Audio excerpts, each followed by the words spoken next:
pour une relation consciente avec son utérus. Pourquoi parler de l'utérus aujourd'hui, dans cet instant Zoom du confinement? Eh bien, parce qu'il me semble que ce que nous vivons en ce moment est aussi, parmi bien des choses, une opportunité de rééquilibrage du masculin et du féminin. Notre monde assiste depuis longtemps à un emballement du masculin. Et quand je dis masculin et féminin, je ne dis pas homme et femme, ce n'est pas la même chose. En tout être humain, que l'on soit homme ou femme, les deux polarités sont présentes, au moins potentiellement. L'énergie masculine nous pousse à aller dans le monde, à réaliser nos projets, à dépasser nos limites, à sauter dans l'inconnu. C'est une force liée au soleil, une force qui rayonne. L'énergie masculine est aussi liée au mental, à l'esprit, aux forces du cosmos. L'énergie féminine nous pousse à l'intériorité. C'est une force réceptive qui entoure, protège, nourrit, prend soin. Elle est liée à la lune, au corps, à la terre, au cycle de la vie.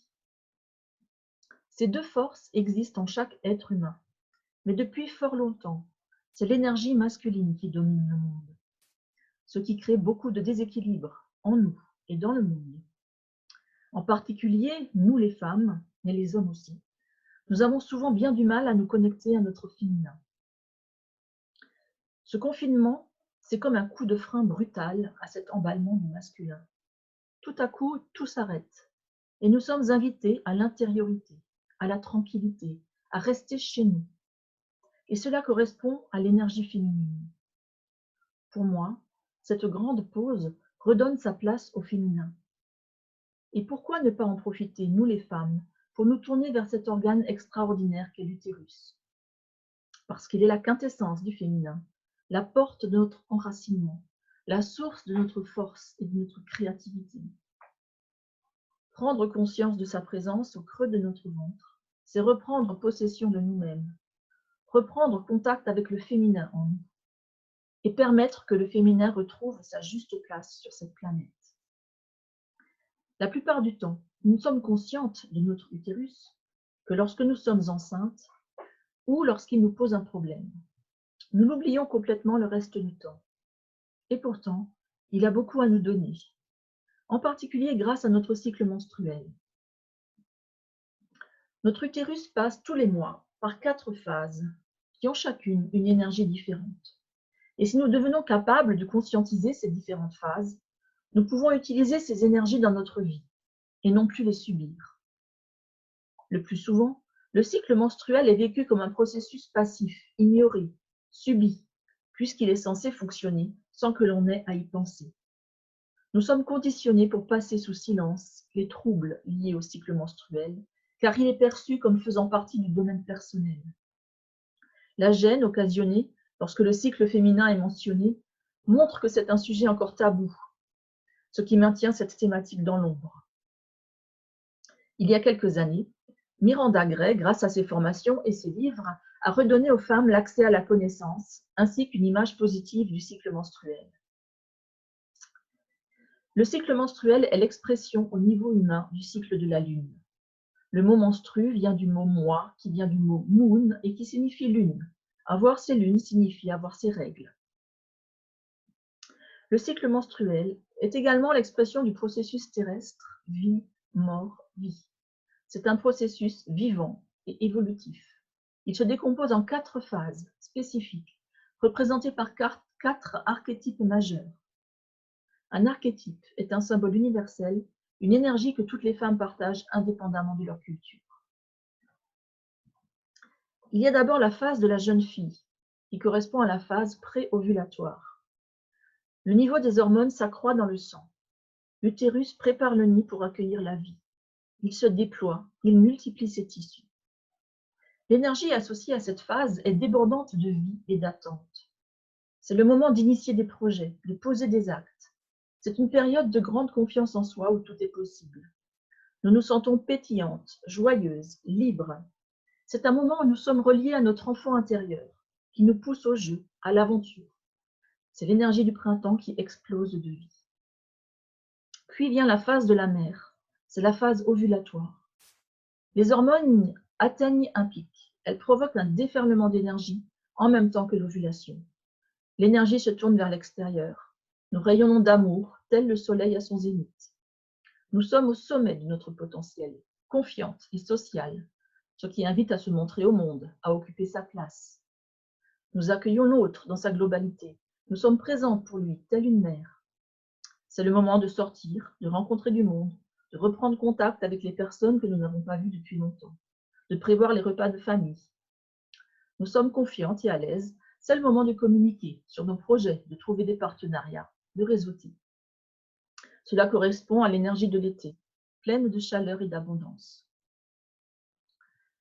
La phase de l'enchanteresse correspond à la phase prémenstruelle.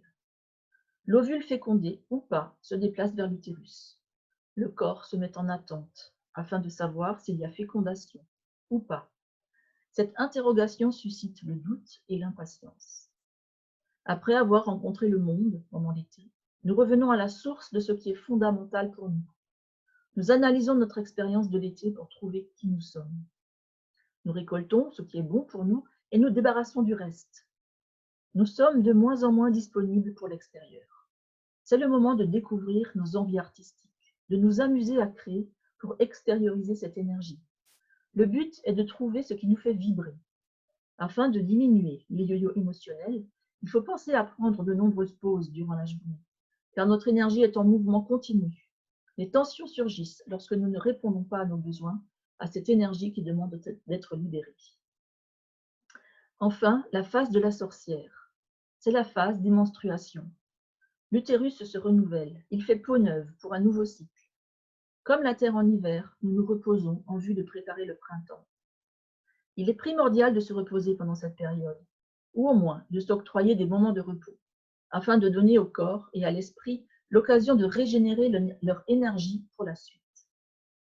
Nous nous tournons vers notre intériorité, nous hibernons pour nous focaliser sur nos besoins.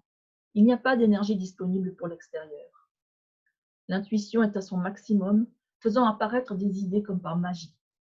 Nous descendons dans nos profondeurs en étant attentives à nos rêves. Durant cette période, nous devrions nous autoriser à prendre soin de nous pour nous régénérer. Prendre conscience du fonctionnement du cycle menstruel permet de mieux nous comprendre, de repérer et gérer les changements d'énergie et de les utiliser pour créer et organiser notre vie afin de nous accepter pleinement tels que nous sommes. Entretenir un lien de conscience avec notre utérus peut permettre aussi de calmer les douleurs prémenstruelles et ou menstruelles. Un utérus qui fait mal est un utérus qui a quelque chose à nous dire. Il porte la mémoire de ce qu'ont vécu les femmes de notre lignée dans leur féminin, et notre propre vécu aussi, bien sûr. Se mettre à l'écoute de notre utérus, lui donner de l'attention, est un premier pas vers la guérison de ces mémoires. Un mot sur la ménopause. Lorsque nos règles s'arrêtent, nous ne sommes plus évidemment dans le cycle menstruel, mais nous avons la liberté de nous connecter aux différentes énergies qui ont été présentes tout au long de nos cycles, quand nous en avons besoin. Et plus nous sommes en lien avec notre utérus, et plus nous avons ce choix. C'est vrai également pour les femmes qui ont subi une hystérectomie, car l'empreinte énergétique de leur utérus est toujours là. Alors comment se connecter à son utérus? La première chose est d'observer son cycle, de prendre des notes jour après jour sur comment on se sent, sur le plan physique, émotionnel. Un mot, pas plus. Cela permet d'apprendre à se connaître, à écouter son corps, à anticiper. Reprendre conscience ainsi de son utérus est aussi un puissant moyen d'ancrage, car il est en lien avec les énergies de la Terre. Une chose que j'aimerais évoquer aussi, c'est l'importance de réinventer un rite de passage pour les jeunes filles qui ont leurs premières règles, qu'elles soient fières de devenir femmes et qu'elles se sentent soutenues par leur clan de femmes. Cela serait d'une grande puissance et contribuerait grandement à redonner sa juste place au féminin. Participer à des cercles de parole de femmes également, des tentes rouges. Pourquoi Tente rouge?